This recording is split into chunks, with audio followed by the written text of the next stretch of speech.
ఉపన్యాసాలు ఇచ్చిండు, మోసం చేసిపోయిండు, మేము కూడా అట్నే చేస్తామంటే కేసీఆర్ కు ఆలస్యంగా బుద్ధి చెప్పారు. కానీ కాంగ్రెస్ పార్టీకి వెంటనే బుద్ధి చెప్పడానికి ప్రజలు సిద్ధంగా ఉన్నారు. వెంటనే ఇవాళ తెలంగాణ రాష్ట్ర వ్యాప్తంగా చర్చ జరుగుతుంది. రాష్ట్ర ముఖ్యమంత్రి గారి వ్యాఖ్యలు చూసిన తర్వాత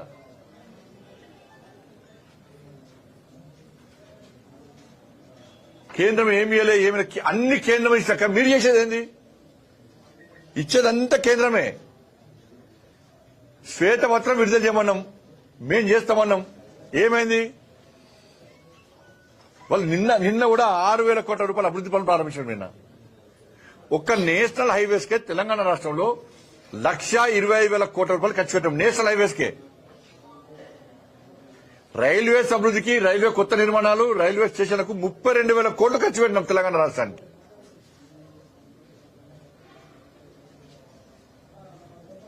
ధాన్యం కొనుగోలు కోసం 1,50,000 కోట్లు ఖర్చు పెట్టినాం. ఇవాళ ఈ 10 సంవత్సరాల కాల వ్యవధిలో తెలంగాణ రాష్ట్రానికి 12 లక్షల కోట్ల రూపాయలు ఇస్తున్నాం. తెలంగాణ రాష్ట్రానికి అభివృద్ధి పనుల ప్రారంభోత్సవానికి ముఖ్యమంత్రి గారు వస్తారు, మంత్రులు వస్తారు, శభాష్ అంటారు.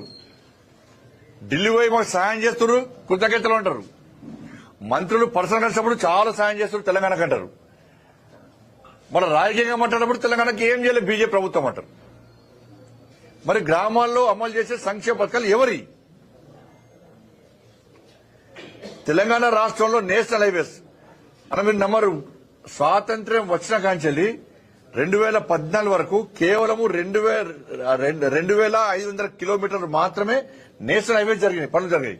2,500 కిలోమీటర్లు మాత్రమే జరిగినాయి. ఈ 2014 నుంచి నిన్నటి వరకు 5,100 కిలోమీటర్లు వర్క్ చేస్తుంది. స్వాతంత్ర్యం వచ్చిన కాంచెల్లి 60 సంవత్సరాలు జరిగింది. 2,500 కిలోమీటర్ రోడ్లు వేసారు తెలంగాణ రాష్ట్రంలో, జాతీయ రహదారులు. నరేంద్ర మోడీ గారి ప్రభుత్వం వచ్చినాక ఈ 10 సంవత్సరాల్లో 5,000 కిలోమీటర్ల పైగా ఇస్తాం రోడ్లు వేసినాం మేము. ఈ రోడ్లు కావి అభివృద్ధి కాదు. ఇది మళ్ళీ ఏమంటారు, మేము పన్ను కడుతున్నాం. పన్ను జైలుకెళ్ళి ముద్ర కొడుతున్నావా? మీరు చేసే మీకు రాష్ట్ర ప్రజలు పన్ను కట్టినా కూడా మీరు అభివృద్ధి చేస్తలేరు కదా. రాష్ట్ర ప్రజలు పన్ను కట్టినా కూడా సంక్షేమ పథకాలు అమలు చేస్తలేరు కదా. మరి ఏడమైంది రాష్ట్ర ప్రజలు కట్టే పన్ను ఏడమైంది? మరి కేసీఆర్ అప్పు చేసినారు. కేసీఆర్ అప్పు చేసిండనే ఆ బాధ భరించలేక మీరు అప్పు తీస్తున్నారే మీకు ఓట్లు వేసి జనం. మళ్ళీ మీరు కూడా వచ్చే అప్పు అంటే రాష్ట్ర ముఖ్యమంత్రి గారు అమాయకంగా సింపతితోని ప్రజలను నమ్మించే ప్రయత్నం చేసిండు. కానీ అదేమంటే డామిడ్ కథ అడ్డం తిరిగింది లెక్క ప్రజలు చీదరించుకునే పరిస్థితి వాళ్ళు. ఇది మంచి పద్ధతి కాదు. ఇది వాళ్ళ తెలంగాణ రాష్ట్రాన్ని కష్టపడి సాధించుకున్నాం. 1,400 మంది బలిదానం అయిపోయారు. ఇలా వాళ్ళ ఆత్మహత్య ఘోషిస్తున్నాయి. లక్షల మంది లాఠీ దెబ్బలు తిన్నారు, జైలుకు పోయారు. 13 లక్షల మంది ఉపాధ్యాయులు రోడ్డుకి ఎక్కి సకల జనుల సమ్మె చేశారు, మెరుపు సమ్మె చేశారు.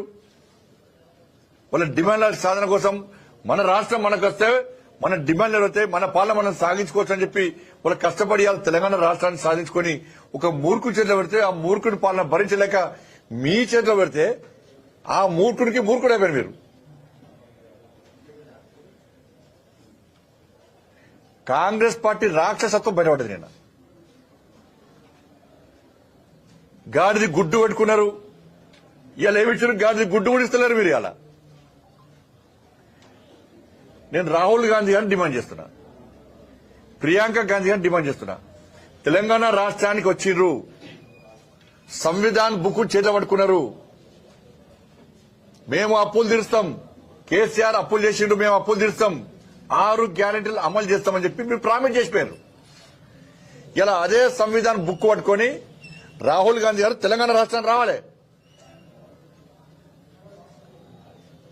ప్రజలను మేము సమీకరిస్తాం, బహిరంగ సభ మేము పెడతాం. దానిలో ప్రజల సమాధానాలకు, క్వశ్చన్స్ కు సమాధానం చెప్పాలి, ప్రశ్నలకు సమాధానం చెప్పాలి. రాహుల్ గాంధీ గారు సంవిధానం మీద ప్రమాణం చేసి చెప్పాలి.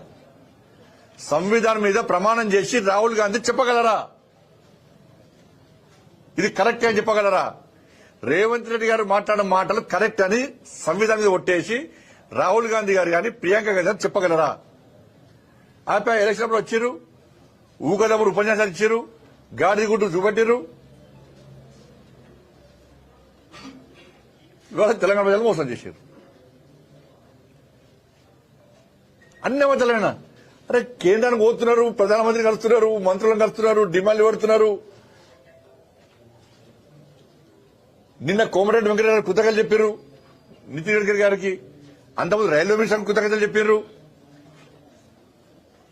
మంత్రులందరికీ కృతజ్ఞతలు చెప్తారు తెలంగాణ రాష్ట్ర అభివృద్ధి సహకరిస్తున్నందుకు. మళ్ళా ఉల్టా చేస్తున్నారు. అన్న బదాలే. నిన్న ఒక మంత్రి రాసిండు. ఏది?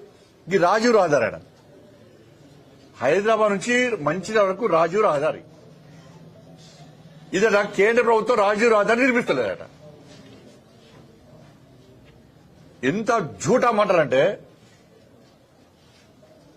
రాజీవ్ రహదారిని నిర్మించింది కాంగ్రెస్ పార్టీ రాష్ట్ర ప్రభుత్వం. ఈ టెండర్ పెట్టింది కాంగ్రెస్ పార్టీ ప్రభుత్వమే. పనులు ప్రారంభించింది కాంగ్రెస్ పార్టీ ప్రభుత్వమే. దాన్ని పాము లెక్క వంకర తిప్పింది కాంగ్రెస్ పార్టీ ప్రభుత్వం హయాంలోనే. క్వాలిటీ లేకుండా